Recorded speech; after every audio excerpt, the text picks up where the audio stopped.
মামা তোমার নামটা কি? রাকিব হাসান। তুমি হিন্দু না মুসলমান? মুসলমান। আটটা মুট করো, তোমারে কয়টা কথা কইয়ে দিয়ে যাবো। অবশ্যই। কথা কয়টা যদি সত্য হয় হাসা বলবা তো? অবশ্যই। মিথ্যা কইলেও কিন্তু আল্লাহর কাছে ঠেকা থাকবা।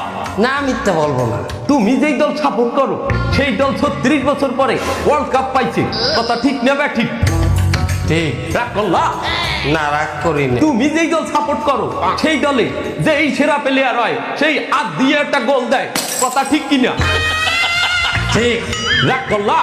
না, রাগ করিনি। তুমি যেই দল সাপোর্ট করো সেই দলে বর্তমানে একটা প্লেয়ার ছাড়া আর কেউ খেলতে পারে না, কথা ঠিক না বে ঠিক? ঠিক। রাগ করলা? না, রাগ করিনি। তুমি যেই দল সাপোর্ট করো সেই দলের 3টা বিশ্বকাপ সাপোর্টাররা মনে করে 50টা বিশ্বকাপের সমান, আর ব্রাজিলের 5টা বিশ্বকাপ রে ওরা একটাও ধরে না, কথা ঠিক না বে ঠিক? রাগ করলা? না, রাগ করিনি। তুমি যেই দল সাপোর্ট করো সেই দলের একটা প্লেয়ার বুড়ো হয়ে যাইবে, কেউ তোমরা ওরে ছাড়বা না, ওরে ছাড়া বিশ্বকাপ খেলবা না, কথা ঠিক কিনা? ঠিক। রাগ করলা?